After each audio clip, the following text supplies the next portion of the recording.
True. Nervous. Very, very dreadfully nervous I had been and am. But why will you say that I am mad?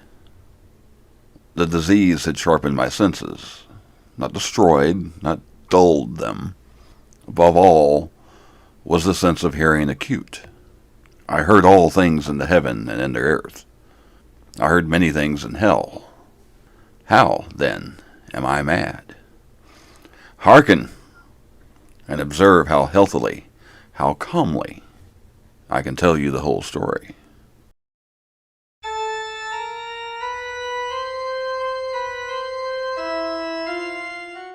It is impossible to say how first the idea entered my brain, but once conceived, it haunted me day and night.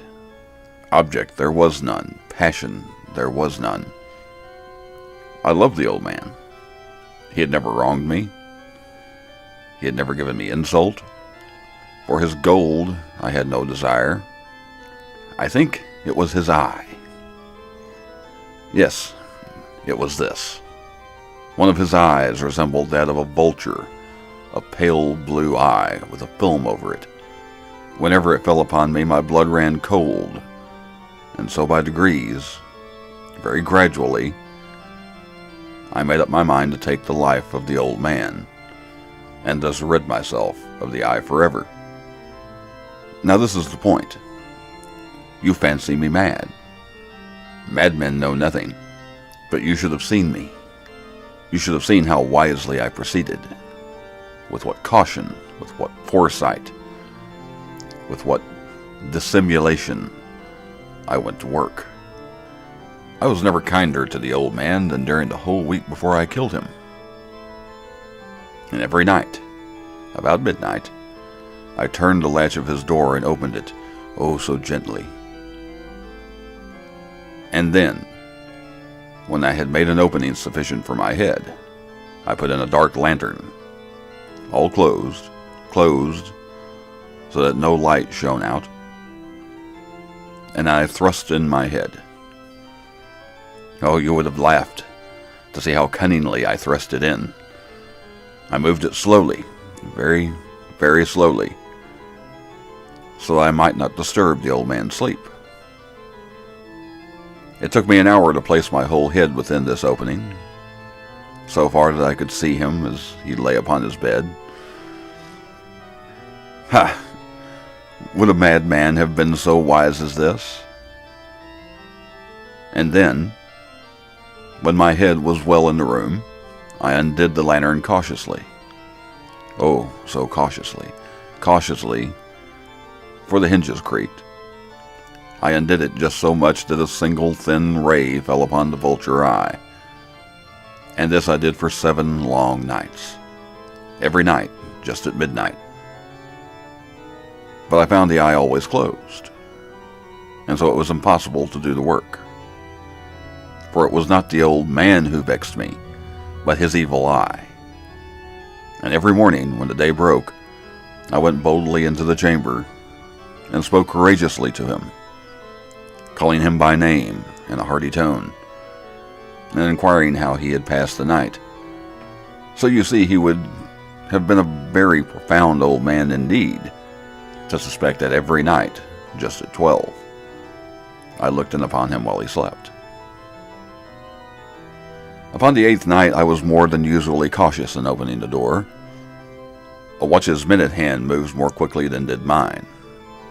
Never before that night had I felt the extent of my own powers, of my sagacity. I could scarcely contain my feelings of triumph.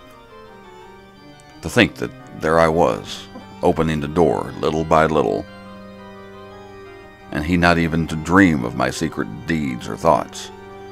I fairly chuckled at the idea. And perhaps he had heard me, for he moved on the bed suddenly, as if startled. Now you may think that I drew back, but no. His room was as black as pitch, with a thick darkness, for the shutters were close-fastened, through fear of robbers. And so I knew that he could not see the opening of the door, and I kept pushing it, on steadily, steadily. I had my head in. I was about to open the lantern when my thumb slipped upon the tin fastening, and the old man sprung up in bed, crying out, "Who's there?" I kept quite still and said nothing. For a whole hour, I did not move a muscle, and in the meantime, I did not hear him lie down. He was still sitting up in bed, listening, just as I have done night after night, hearkening to the death watches in the wall. Presently, I heard a slight groan, and I knew it was the groan of mortal terror. It was not a groan of pain or of grief. Oh, no. It was the low, stifled sound that arises from the bottom of the soul when overcharged with awe. I knew the sound well. Many a night, just at midnight, when all the world slept, it was welled up from my own bosom, deepening with its dreadful echo the terrors that distracted me. I say I knew it well. I knew what the old man felt and pitied him, although I chuckled at heart. I knew that he had been lying awake ever since the first slight noise when he had turned into bed. His fears had ever since been growing upon him. He had been trying to fancy them causeless, but could not. He had been saying to himself, "It is nothing but the wind in the chimney. It is only a mouse crossing the floor," or "It is merely a cricket which had made a single chirp." Yes, he has been trying to comfort himself with these suppositions, but he had found all in vain. All in vain, because death, in approaching him, had stalked with his black shadow before him, and it was the mournful influence of the unperceived shadow that caused him to feel, although he neither saw nor heard, to feel the presence of my head within the room. When I had waited a long time, very patiently, without hearing him lie down, I resolved to open a very, very little crevice in the lantern. So I opened it. You cannot imagine how stealthily, until at length a single dim ray, like the thread of the spider, shot from out of the crevice and fell upon the vulture eye. It was open, wide open, and I grew furious as I gazed upon it. I saw it with perfect distinctness, all a dull blue, with a hideous veil over it that chilled the very marrow of my bones. But I could see nothing else of the old man's face or person, for I had directed the ray as if by instinct precisely upon the damned spot. And now have I not told you that what you mistake for madness is but over-acuteness of the senses? Now, I say, there came to my ears a low, dull, quick sound, which as a watch makes when enveloped in cotton. I knew that sound well, too. It was the beating of the old man's heart. It increased my fury, as the beating of the drum stimulates the soldier into courage. But even yet, I refrained and kept still. I scarcely breathed. I held the lantern motionless. I tried how steadily I could maintain the ray upon his eye. Meantime, the hellish tattoo of the heart increased. It grew quicker and quicker and louder every instant. The old man's terror must have been extreme. It grew louder. I say louder every moment. Do you mark me well? I have told you that I am nervous, so I am. And now at the dead hour of the night, amid the dreadful silence of that old house, so strange a noise as has excited me to uncontrollable terror, yet for some minutes longer I refrained and stood still. But the beating grew louder. I thought the heart must burst. And now a new anxiety seized me, the sound that would be heard by a neighbor. The old man's hour had come. With a loud yell, I threw upon the lantern and leaped into the room. He shrieked once only, In an instant, I dragged him to the floor and pulled a heavy bed over him. I then smiled gaily to find the deed so far done. But for many minutes, the heart beat on, with a muffled sound. This, however, did not vex me. It would not be heard through the wall. At length, it ceased. The old man was dead. I removed the bed and examined the corpse. Yes, he was stone dead. I placed my hand upon the heart and held it there for many minutes. There was no pulsation. He was stone dead. His eye would trouble me no more. If still you think me mad, you will think so no longer when I describe the wise precaution I took for the concealment of the body. The night waned, and I worked hastily, but in silence. First of all, I dismembered the corpse. I cut off the head, and the arms, and the legs. I then took up 3 planks from the flooring of the chamber, and deposited all between the scantlings.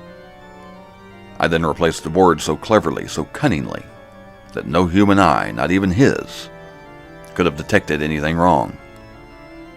There was nothing to wash out, no stain of any kind, no blood spot at whatever. I had been too wary for that. A tub had caught all. When I had made an end to these labors, it was 4 o'clock. Still dark as midnight. As the bell sounded the hour, there was a knocking at the street door. I went down to open it with a light heart, for what I had now to fear. There entered 3 men, who introduced themselves with perfect suavity as officers of the police. A shriek had been heard by a neighbor during the night. Suspicion of foul play had been aroused. Information had been logged at the police office, and they, the officers, had been deputed to search the premises. I smiled, for what had I to fear? I bade the gentleman welcome. The shriek, I said, was my own in a dream. The old man I mentioned was absent in the country. I took my visitors all over the house. I bade them search well. I led them at length to his chamber. I showed them his treasures, secure, undisturbed. In the enthusiasm of my confidence, I brought chairs into the room, and desired them here to rest from their fatigues, while I myself, in the wild audacity of my perfect triumph, placed my own seat upon the very spot beneath which reposed the corpse of the victim. The officers were satisfied. My manner had convinced them. I was singularly at ease. They sat, and while I answered cheerily, they chatted of familiar things. But ere long, I felt myself getting pale and wished them gone. My head ached, and I fancied a ringing in my ears. But still they sat and still chatted. The ringing became more distinct. It continued and became more distinct. I talked more freely to get rid of the feeling, but it continued and gained definitiveness until, at length, I found that the noise was not within my ears. No doubt I now grew very pale, but I talked more fluently, with a heightened voice, yet the sound increased. And what could I do? It was a low, dull, quick sound, much such a sound as a watch makes when enveloped in cotton. I gasped for breath, and yet the officers heard it not. I talked more quickly, more vehemently, but the noise steadily increased. I arose and argued about trifles in a high key with violent gesticulations, but the noise steadily increased. Why would they not be gone? I paced the floor to and fro with heavy strides, as if excited to fury by the observations of the men, but the noise steadily increased.